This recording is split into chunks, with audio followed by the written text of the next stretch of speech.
नमस्कार, आप देख रहे हैं जन एक्सप्रेस और मैं हूं आपके साथ शुभांशी त्रिपाठी। आजमगढ़ की सियासत से एक बड़ी खबर सामने आ रही है, जहां उत्तर प्रदेश सरकार के कैबिनेट मंत्री ओम प्रकाश राजभर ने समाजवादी पार्टी पर ऐसा हमला बोला है जिससे 2027 के चुनावी माहौल को अभी से गर्मा दिया है। राजभर ने खुलकर चुनौती दी है और कहा है कि 2027 के विधानसभा चुनाव में वो अखिलेश यादव के गढ़ को गढ़ नहीं बल्कि गड्ढा बना देंगे। जी हाँ, ये बयान सिर्फ एक बयान नहीं बल्कि आने वाले चुनाव की सियासी दिशा तय करने वाला संकेत माना जा रहा है। दरअसल शनिवार को आजमगढ़ में आयोजित एक बड़े सरकारी कार्यक्रम में जहां मुख्यमंत्री योगी आदित्यनाथ 955 करोड़ रुपए की 39 विकास परियोजनाओं का लोकार्पण और शिलान्यास करने पहुंचे थे, उसी मंच से ओपी राजभर ने समाजवादी पार्टी को सीधे निशाने पर ले लिया। ओपी राजभर ने कहा कि आजमगढ़ को सिर्फ समाजवादी पार्टी या यादव समाज का गढ़ बताना पूरी तरह गलत है।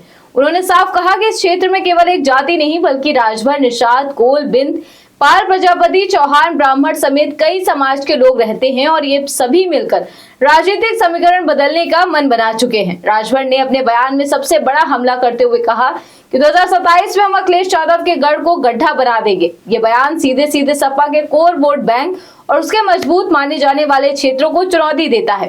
राजनीतिक जानकार मान रहे हैं कि ये सिर्फ बयानबाजी नहीं बल्कि पूर्वांचल में नई सियासी रणनीति का हिस्सा है। इसके बाद ओपी राजभर ने योगी सरकार के कामकाज की जमकर तारीफ की। उन्होंने कहा कि मुख्यमंत्री योगी आदित्यनाथ के नेतृत्व में प्रदेश में कानून व्यवस्था मजबूत हुई है और गुंडे माफियाओं पर लगातार कार्रवाई की जा रही है। उन्होंने खास तौर पर बुलडोजर मॉडल का जिक्र करते हुए कहा कि आज ये मॉडल पूरे देश में चर्चा का विषय बन चुका है। इतना ही नहीं, राजभर ने तंज कसते हुए कहा कि योगी बाबा का बुलडोजर अब बंगाल तक पहुंच गया है।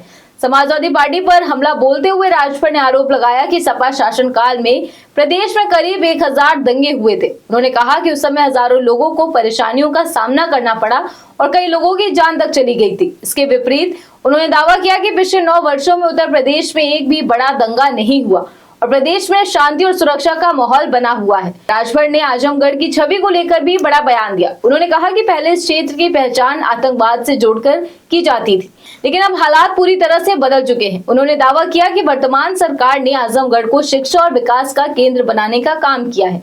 राजभर ने कहा कि आज यहाँ विश्वविद्यालय और कई शैक्षणिक संस्थान खुल रहे हैं, जिससे युवाओं को नए अवसर मिल रहे हैं। उन्होंने कहा कि अब यहाँ के युवा डॉक्टर, इंजीनियर और प्रशासनिक अधिकारी बनने की दिशा में आगे बढ़ रहे हैं।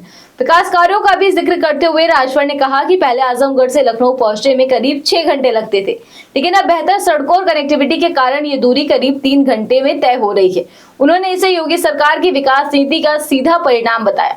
रोजगार के मुद्दे पर भी राजभर ने समाजवादी पार्टी को घेरा और कहा कि सपा सरकार में भर्ती प्रक्रिया में भ्रष्टाचार और पक्षपात होता था, जबकि वर्तमान सरकार ने बिना भेदभाव के लाखों युवाओं को नौकरी देने का काम किया है।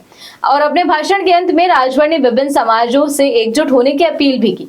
उन्होंने कहा कि सभी वर्ग मिलकर भाजपा और सहयोगी दलों का समर्थन करें और समाजवादी पार्टी की राजनीति का मजबूती से मुकाबला करें। तो क्या 2027 के चुनाव से पहले पूर्वांचल की सियासत पूरी तरह बदलने वाली है? क्या ओपी राजभर का ये बयान सिर्फ राजनीतिक हमला है या फिर एक बड़ी रणनीति की शुरुआत? और सबसे बड़ा सवाल, क्या सच में आजमगढ़ का सियासी किला हिलेगा? इन सभी सवालों के जवाब मिलेंगे आपको, लेकिन फिलहाल यूपी की राजनीति में बयानबाजी का पारा हाई है। फिलहाल के लिए इतना ही। आप देखते रहिए जन एक्सप्रेस। धन्यवाद।